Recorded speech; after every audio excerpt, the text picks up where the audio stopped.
Hi, everyone. Thank you for tuning in to the Postmodern Realities podcast from the Christian Research Institute and the Christian Research Journal. I'm Melanie Cogdill, managing editor of the Christian Research Journal. It's November 2020, and you're listening to episode 209, which is a discussion about the recently released book from Rachel Hollis called Didn't See That Coming, Putting Life Back Together When Your World Falls Apart. On this episode, I'm joined by Ann Kennedy, who has an MDiv and is the author of the newly released and updated Nailed It, 365 Sarcastic Devotions for Angry, Worn-Out People, and blogs about current events and theological trends at Preventing Grace on Patheos.com. Ann has written an online exclusive book review for the Christian Research Journal, and her review is called She Who Has Eyes, Let Her See, a look at Didn't See That Coming by Rachel Hollis. And you can read her review free online at our website, equip.org. Ann, it's good to have you on. It's great to be here. Thank you. Well, we did do a podcast previously about Rachel Hollis, so people can go back and listen to that episode where we kind of talked about who she was and why she's so enormously popular. I mean, she was covered by the New York Times.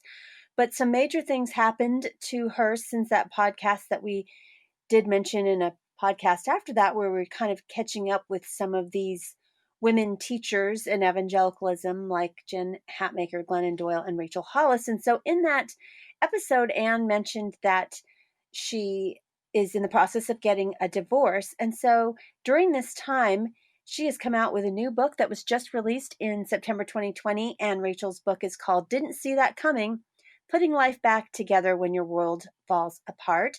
And so for some of our listeners who might not be familiar with Rachel Hollis, and especially, the part of her, I don't even know if I would characterize it as ministry as much as she's a motivational speaker, speaking about, working on yourself and working on your marriage. Can you please tell our listeners, give us some background on who she is and how she got to where she is right now, which is this new book? Rachel, she's a motivational speaker, kind of a self-help celebrity who went viral at one point. I had forgotten about this a while ago, but she's from Weed Patch, California, and she's the daughter of a Pentecostal sort of preacher. I don't know the level of his, what he really was in the church. And she had kind of a traumatic childhood and ran away to LA to become a star. And she started a company of her own, sort of an event planning company, and met her husband, Dave.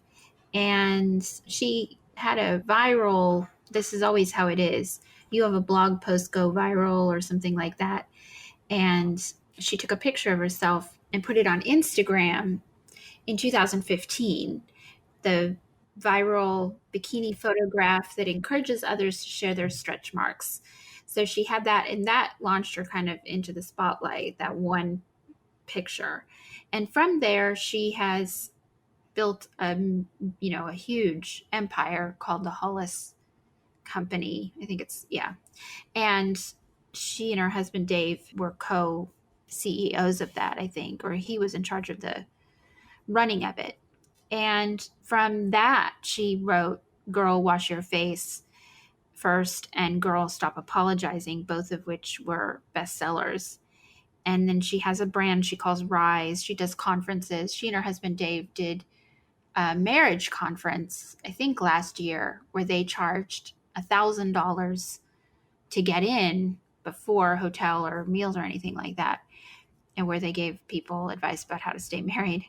And so she's just huge on social media. She has a podcast, and she's just in the limelight in this sort of, group of people who really influence the way mostly white, I would say middle-class American women think and feel about themselves. Well, I just wanted to mention to our listeners that if you go back the specific episode where we talked in depth about, her theology, is episode 136. If you want to go back and listen to that one to give you more background on who Rachel Hollis is. But as I mentioned a few moments ago, since that time, she announced that she was getting a divorce, which I'm sure kind of, is the impetus for her book title. Didn't see that coming. So this is a review of her book. So why don't you tell us a little bit more about her current book? So, yeah, the book is about how to cope in a time of grief or trial. I think there's been a lot of jokes made about the title, mainly that she probably did see it coming because it seems like she's the one that initiated the divorce. But in terms of COVID, which she brings up several times in the book, none of us expected COVID. Nobody saw COVID coming, at least not the kind of people who would be reading this book. So life is difficult. She's basically acknowledging that life is difficult. And the book is her being a guide. She calls herself a Sherpa at one point to guide you over a mountain of grief. It's you getting back on track after a disaster and recovering your sense of who you are and what's important in your life. So it's just a basic self-help. It's even much lighter, I would say, than Girl Wash Your Face. It's just a real quick, maybe even a 4-hour read. And it's not real substantive, but it's kind of an acknowledgement that bad things do happen in the world. So you were mentioning that, she's talking about her divorce and, of course, COVID. What is she saying about suffering? So does she have a specific theology of suffering? She doesn't really have a theology of suffering, but in every book that she's written, she has said, life is hard. And so you need to pull yourself up by your bootstraps and get going, which I think is a little bit countercultural right now in terms of how much the victim culture has kind of taken over the way people think about themselves and the importance of pain and being a person who experiences pain as a part of your identity. She really pushes back on that hard. I wouldn't say it's a theological pushback, but a sort of even a class or worldview that she has. So you should take responsibility for who you are and your own happiness and just deal. But in this book, she does, a little bit more acknowledge that suffering is part of life. And she spends a little bit more time talking about death. And this is particularly interesting. I wanted to quote a section here because this is as close as she gets to the question of evil at all. So let me read what she says. Before quarantine, I got lulled into a false sense of control because I had freedom over my life and my daily routine. I could go to the grocery store, to my favorite coffee shop, or on a dinner date with my friends whenever I wanted. And since I'm an adult and I'm privileged to live in a country that doesn't control my day-to-day life, nobody else had a say in what I did.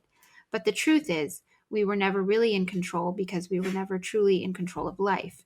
If you've ever lost a loved one without warning, then you know that you are not in control. If you've ever experienced getting laid off or losing your business despite the fact that you put your heart and soul into the effort, then you know you are not in control. And here's the line I thought was really interesting.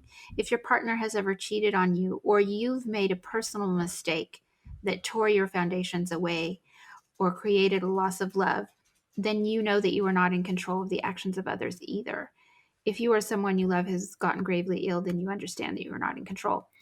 So I thought that was sort of an interesting, the word mistake really came out to me because I would say that suffering is produced by the evil of humanity. We are wicked and we are the reason that bad things happen, either directly or indirectly. And I like that line. You've ever made a personal mistake that tore your foundations away. That's not really a mistake usually. That's usually something that you did on purpose. And so she doesn't really have the facility to get to the heart of why things are rough. And so that's why throughout the book, she's real quick you just need to get over it. You need to move on. You need to get back on track to enacting who you are. Now, you said that one of the things that she did in terms of her motivational speaking was this marriage conference. It sounds quite pricey with her husband. Does she ever, not like people want to know the details? Well, sometimes people want to know the details, but it's not appropriate for someone to know the details of a marriage unraveling. But does she ever really discuss, like, oh, I mean, how does she acknowledge going from, boy, a year ago I was charging you $1,000 for marriage conferences to now I'm actually getting a divorce? She doesn't ever address it. It's really interesting. In fact, the only way that I know that she initiated the divorce is because of listening to podcasts by him. He's the one that says that it was her idea, and neither of them give a reason. Doesn't seem like there was adultery or anything like that. So it's interesting. The fact of her writing this book, the timeline of her writing this book is really interesting because it seems like she probably did see her own divorce coming down the line. She had the draft of this book done early on in COVID, and the edits she did post breaking up with her husband. So I found a really interesting post of somebody who carefully combed through all her social media because I can't see her on Instagram anymore. I've been blocked. And this person kind of worked through the timeline. They were basically broken up through April and May, but they were still posting on Instagram as if there were no problems at all. And they were very much in love with each other. So I think that really a lot of people have cried foul on her. And I watched a podcast this morning where she was really hurt by that he's gotten much better treatment from female followers than she has. I think it's because people are sort of grossed out by the lag that obviously she broke up with him, and then she's marketing this book as if she really has been wounded when she's the perpetrator in some way or another. You're listening to the Postmodern Realities podcast from the Christian Research Institute and the Christian Research Journal. Today's guest is Ann Kennedy. She has written an online exclusive book review for the Christian Research Journal. It's about Rachel Hollis's new book, and it's called She Who Has Eyes, Let Her See, a look at Didn't See That Coming by Rachel Hollis. And you can read Ann's review free online at our website, equip.org. In addition, the holidays is coming up soon. So this is a great way in which you can get the word out about the Christian Research Journal by giving a gift subscription to someone, especially if you already have a subscription. You can easily do that online at our website, equip.org. A gift subscription is $33.50, and we have a lot of great articles that are coming up, including our cover story that's written by Ann's husband, Matt Kennedy, and it's about how to respond to parents who change their theology when their kids come out as LGBTQ. You don't want to miss that, so you want to subscribe at equip.org. But also, we'd like for you to partner with us by giving us a tip. If you can't subscribe right now, it's not in your budget, easily give us a tip of $3, $5, $10. And how you do that is go to equip.org, go to magazine at the drop-down menu. You'll see Postmodern Realities Podcast. Click on that, and at any landing page for any episode, you can go ahead and open that up, and you can see a link where you can give us a tip. Plus, if you're new to this podcast, you can catch up on all the different episodes that we've had, episodes 1 all the way to 208. And of course, we'd really appreciate it if you could rate and review our podcast so other people can find our podcast. And you can do that easily, probably best on Apple Podcasts. If you go there and search for Postmodern Realities, you can give us a starred review, or you can give us a written review, which we'd really appreciate. And the best way to get the word out is just tell a friend about this podcast. And thanks for all the way you partner with us. Well, we're talking about reviewing this book, and in talking about someone's personal life, it's not meant to be a salacious thing, but we do want to give people discernment, because how do we, as Christians, move through our lives in relationship with others, especially for those of us that are married, that God has called to marriage? That is such a sacred union, as is expressed in Scripture.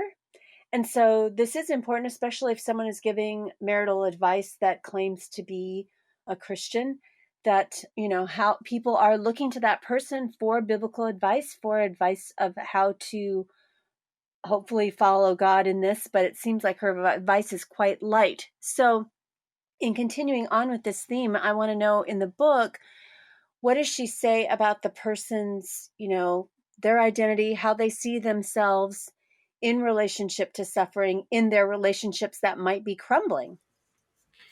So this was really interesting. She had a very brief preface and an acknowledgement that bad things happen to people. And then the very first chapter of the book is all about your new identity in suffering. There's not a really big acknowledgement of what suffering is like, other than, yeah, it's really bad, it's terrible. She uses some expletives to describe it. And then it's like, okay, you're done with that. Now get your life together. And the way that you get your life together is to quickly land on your own identity. That's your foundation point, really. So she takes the reader very quickly through this sort of you had an identity that was taken away from you. You want an identity that is denied to you. These are different kinds of suffering. You choose an identity, but now you no longer want it, or someone else chose an identity for you, and that isn't really who you are. So, as you're getting over the bad thing that happened to you, you just need to work through these questions about yourself, and you'll be able to just figure it out and move forward, which is the most important thing that you can do. I thought it was really, it's a huge assumption that many people would be able to do this and that it would be helpful to do it. It's like a weird mixture between the sort of essential self that you're seeing everywhere, the idea that there's a golden or gem down there at the bottom of you, you just need to uncover it. That mixed with you need to craft your best self and you're remaking yourself all the time. Every day is a new you. The immediate tidal wave of emphasis on you, yourself, in the middle of the suffering and you getting out of it, I thought it felt a little bit heartless, actually. But I think that it points to the fact that for her, who you are, your identity is a salvation issue. If you don't know who you are and you're not improving yourself and making yourself better, you aren't being saved. Like you're not living into the gospel as she would see it. And that's why it's so pressing for her. She has to move you along because you might die not knowing who you really are. And I feel it's an exhausting chapter, and I think it's deeply not Christian, but it is also very telling about how she conceives of the person and what she thinks human people are for. So, what does she exactly say is her identity? I mean, it sounds, a lot of this find your true self stuff sounds so vague to me. I mean, what is she saying that she's trying to find? And has she actually found it? Did she say that? Because she says she didn't see it coming. Maybe it's COVID. But does she tell you how she's put her life back together and what identity she has claimed? She never really says, what her about her own identity, but she has at the end of every chapter a little section called "What Helped Me Get Over This Thing." So she does kind of present herself as somebody who has, you know, been there, done that. I've done my divorce and I'm fine now. I'm now an awesome parent and I'm a leader of a company. I'm an entrepreneur, and that's kind of how she puts herself forward. She says over and over, it doesn't matter at all who you think you are or what you want to be, as long as you know what that is and do it, then you're good. So the main moral claim is just that you have to figure it out, not that it could be any particular thing. Yeah, that was it. So, you talk about her expression that she says that people just need to show up.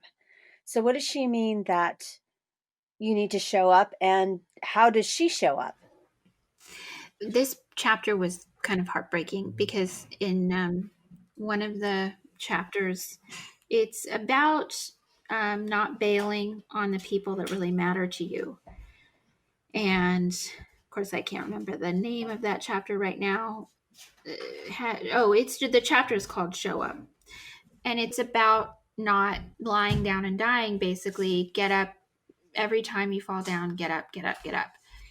And first of all, I thought it was really interesting that she had this chapter where she tells people that they need to really be there for the people that matter to them. But she's also writing this chapter in the middle of a divorce that she acknowledges that she chose this knowing that it would hurt. That's her word, that it would hurt all of the people in her life, but that it was necessary for her to do this because she needs to be who she is. So that was really interesting. I think she insists that you have to be there for people, but then it's okay in some cases not to be there for people. The thing that really bothered me, though, was she talked about how when her brother died, her parents just gave up. They did not try to keep the family together. She and her sister moved out, and they never had a good family meal or anything, Christmas ever again, really. And she moved to LA and made her own way in the world. And she uses that as an example of the bad thing that they did, and how you, in contrast, when something bad happens to you, you must be there for your kids no matter what happens. And she goes so far as to say that you should even fake it if you're not okay. If you're so unglued, you just put a good face on it and deal, because that's unfair to your children. And I thought that was interesting and also potentially a really bad idea. I, of course, don't recommend not parenting your children, or, you know, like a lot of, it's easy to sort of make your children into the parents if you're really not coping. And of course, that's a really, really bad idea. But she went so far the other way to this sort of, you be a good leader, you be happy, you don't let your kids see that you're not okay ever, that I was really disturbed. I think it is actually really important for children to see their parents not able to deal, and then to throw themselves on the mercy of Christ and to be saved even in the middle of a complicating or a terrible situation.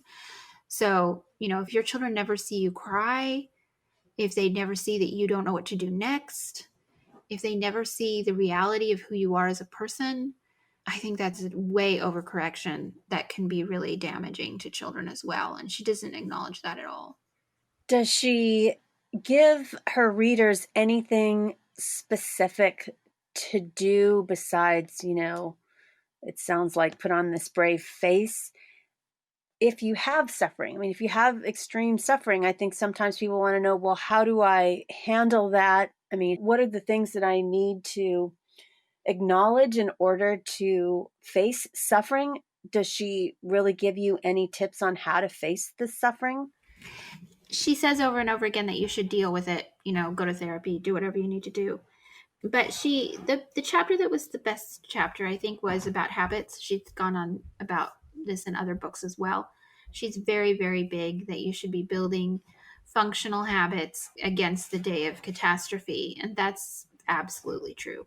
Because if you can't cope, and you have to go on autopilot for a while, and your autopilot is really dysfunctional, and it includes eating all the wrong things and drinking way too much and not taking a walk ever, you're really not going to be okay for real.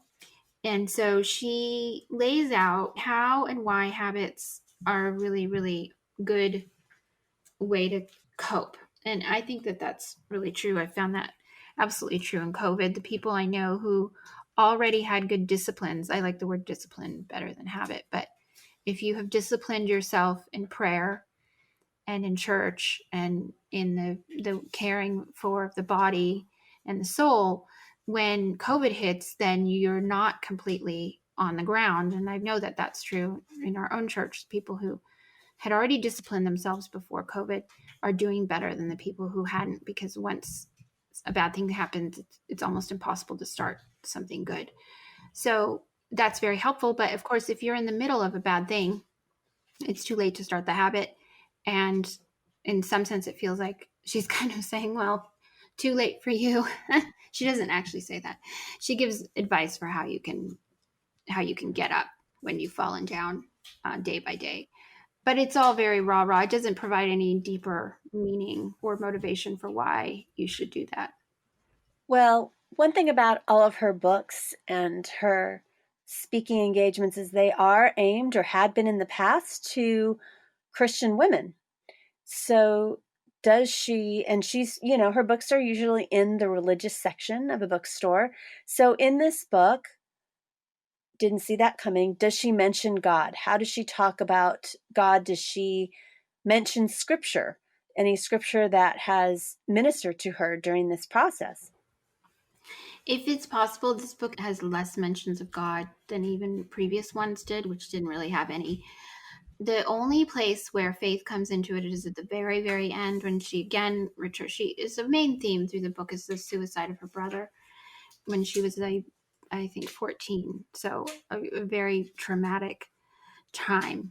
And she was the one that found him. She was home alone with him when he killed himself. And so she found him dead.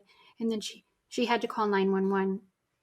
And she tells the story that the first thing apparently that she cried out to the 911 person was, "Is he in hell?"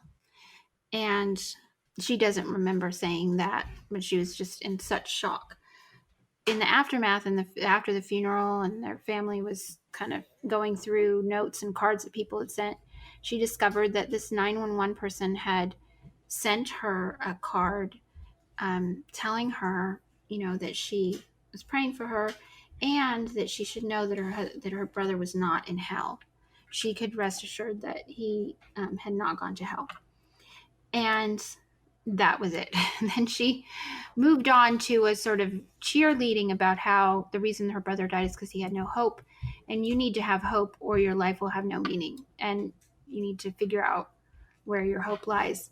It was really interesting, sort of tragic irony that at that moment when she is talking about hope, when she could have turned towards Christ, because as you said, these are books marketed to Christian women, she doesn't know that that's the person to whom she could call. So it's a deeply unchristian book. I don't know if I'd go so far as to say that it's anti-Christian, but it's deeply not Christian. It doesn't reflect in any way a biblical worldview.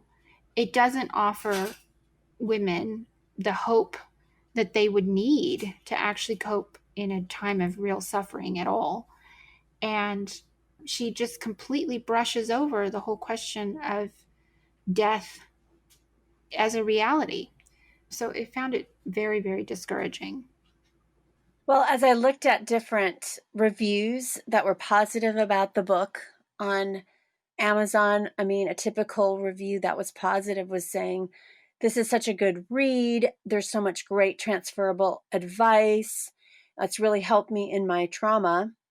And it's, blessing me and genuine words of wisdom and how do we thrive in adversity." So that's very interesting to me, given that it's curious that she doesn't really point you to Christ in any kind of way. So, there could be some people listening that are, have really appreciated and benefited. They feel like they've benefited from Rachel Hollis's books, but, we just you're pointing out that it's not really pointing you to Christ. It's not talking about scripture in any way. So, could you give us a biblical view of suffering? Because I agree with you, and what you're saying about COVID. I think one of the things that many Christians don't have that they need to have is a theology of suffering, a biblical theology of suffering, because we live in a fallen world. So suffering will come to us in some form or another at some point. So what would be a biblical view of suffering in contrast to what Rachel Hollis is giving, which sounds extremely vague to me? Well, first of all, I should say that I was reading this book, Rachel Hollis's book, at the same time that I was reading a really good book about suffering, Christian suffering, by Wendy Alsup called Companions in Suffering. And if you're looking for a really good if you've read Rachel Hollis's book and you're a little bit unsure, you could go and read Wendy's book, because she does lay out a really clear, very beautiful picture of what it's like to suffer and how Christians come together to help each other in times of suffering. But I just can't recommend that one enough. But the thing that really strikes me in the question of hope at the end of the book was that COVID, there are two ways of living through COVID or through any traumatic event. There's the way of being in the flesh, in the world, and then there's the way of being in the spirit and in Christ. And if you are in the world and you don't have Christ, well, first of all, you have to suck the marrow out of life. You have to live life to the fullest now because that's all there is. You have to do what Rachel Hollis says because that's all you're going to get.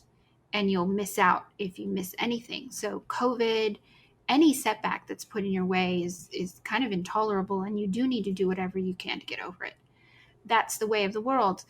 But for the Christian, the great thing about suffering, there's two great things. One, it brings you into participation in the way of Christ. You get to walk in the way of the cross. You get to experience the kind of things that Jesus experienced on our behalf.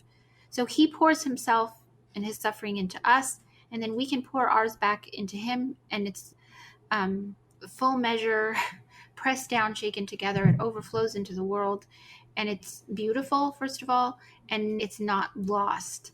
And that's the second important thing about Christian suffering, is that this world is a shadow, a veil, a wilderness. It's not all there is. It's not even the best part of what there is. And so you can miss out on all the experiences that you maybe wanted. You can get sick. You can lose everything. And none of it is actually lost because Jesus holds all of it in himself. So if you're looking for hope and you're disappointed in COVID and you didn't get your act together, well, first you go to Christ and he gives you your identity. He tells you who you are. He tells you what he wants you to do.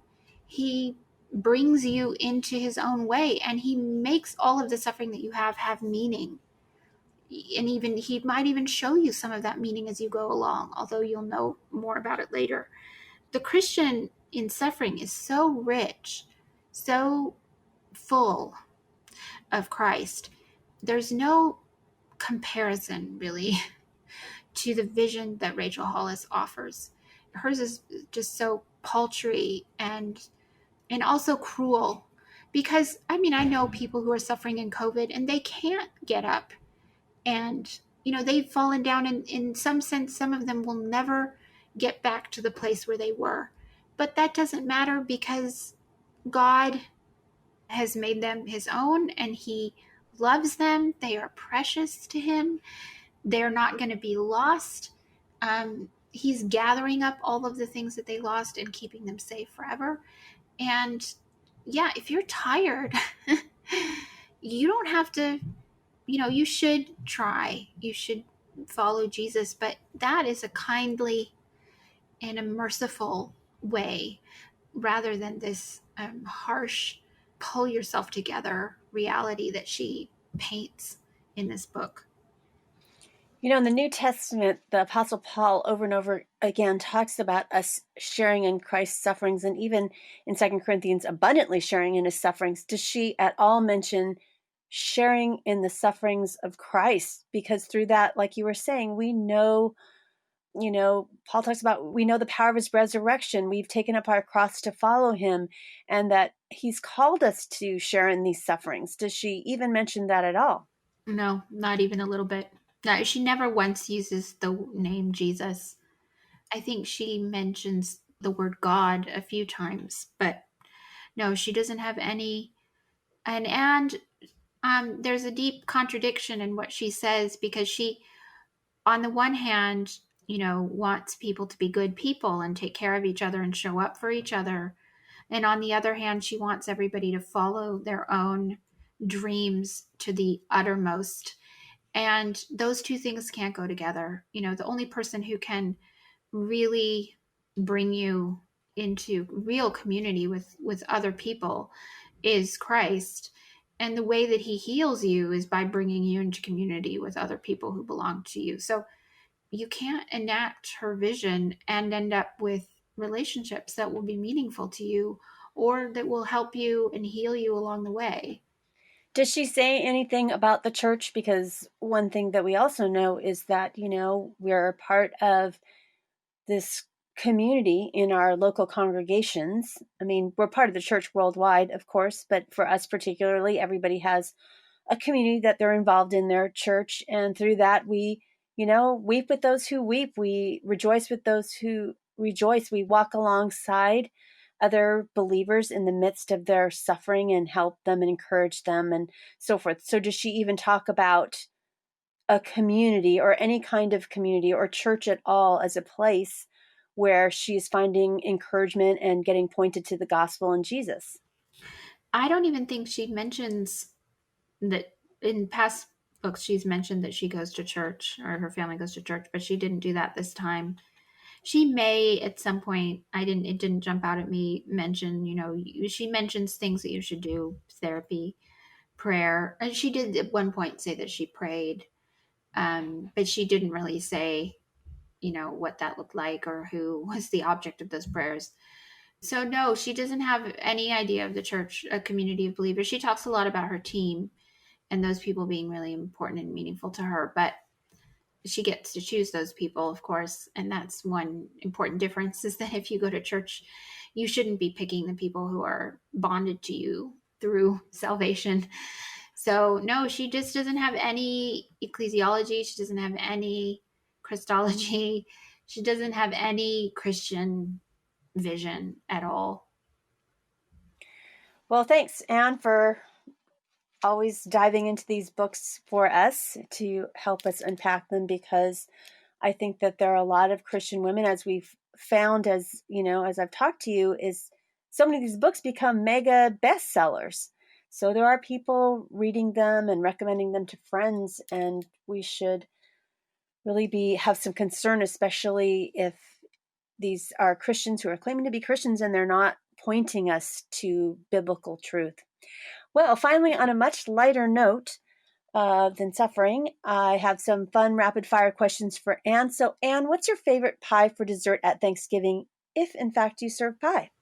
Oh, I do serve pie. I serve pumpkin and apple, and I think both are delicious, but my favorite is the apple. I would agree with you on that. Now, it's November, but we just passed the end of October. So I think because you have a lot of children, people probably are interested to know, trick or treat. Now, let's say it's not COVID. Trick or treat, trick or trunk at church, or pass altogether. We do a trunk and treat at church, and then we do afterwards usually go around our neighborhood, and of course a lot of people think that that's really wicked, but I found that it's actually the one time of the year when everybody goes outside and greets and says hello to each other and makes eye contact. So for me, it feels a little bit missionary, and I believe in candy, so we just do all of it, and we do Reformation Day on the same day. I agree. I remember when my kids were little, we were kind of struggling. Should we do this or not do this? And a leader in our church at the time said, it's the one time of year when everybody comes out. And I find that's true. People come with their whole families, especially if they have little kids and you can see them. What is your favorite color? Oh, wow. Well, in general, I think red is my favorite color. And would you rather go tent camping in the woods or stay at a 5-star hotel? Oh, goodness. That's tough. I mean, I think both of those would be so great. I'd like to tent camp and then end at a 5-star hotel for the last 2 days. And do you guys have any specific holiday tradition that your family does? It doesn't necessarily have to be a spiritual tradition, but something that you guys do during the holidays, whether it's Thanksgiving or Christmas or New Year's. We celebrate St. Nicholas Day. We celebrate Christmas and Thanksgiving and all that, but on St. Nicholas Day, St. Nicholas, the bishop, St. Nicholas, comes to our church. Somebody dresses up as St. Nicholas and brings chocolate coins, and my kids put their shoes in front of the fire. And St. Nicholas always brings them something interesting in their shoes. I've never heard of that. What is St. Nicholas Day? It's December 6th, and it's a much bigger deal in Germany and Holland and Switzerland, I think. And I mean, it's not supposed to be the same thing as Christmas, but St. Nicholas comes on a donkey. You leave out a turnip for his donkey. And it's a sort of a spin-off of the bishop of, the ancient times, who the story that he gave the dowry for some impoverished young ladies who were going to be sold away, and he gave the money that was needed so that they could have a proper marriage. And so all over Europe, children put their shoes in front of the fireplace, and then they get chocolate coins. And it's very Christmassy, but it's several weeks earlier, and it's just really fun. Very interesting. Well, thanks, Anne, for being on the Postmodern Realities podcast. Thank you so much for having me. You've been listening to the Postmodern Realities podcast from the Christian Research Institute and the Christian Research Journal. Today's guest has been Anne Kennedy, who has written an online exclusive book review for the Christian Research Journal. You can read it for free at our website, equip.org. And her book review is called She Who Has Eyes, Let Her See. A look at Didn't See That Coming by Rachel Hollis. And again, you can read it for free online at our website, equip.org.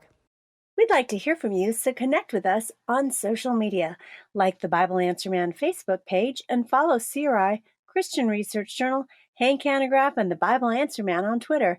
And please subscribe to the Bible Answer Man channel on YouTube. If you like this episode, please subscribe to the Postmodern Realities podcast on iTunes, and please rate and review our podcast. When you rate and review our podcast, it helps others see our content. And please share this episode on your social media accounts. Be sure you tune in daily to the Bible Answer Man broadcast hosted by CRI President Hank Hanegraaff, who answers your questions live on air. To ask Hank a question, call 888-ASK-HANK, Monday through Friday at 6 p.m. Eastern Time. In addition, head to iTunes and subscribe to Hank Unplugged, Hank's audio podcast. Follow Hank Off the Grid, where he has in-depth conversations with some of the brightest minds discussing topics you care about. So until our next Christian Research Journal author conversation, thanks for listening to the Postmodern Realities podcast.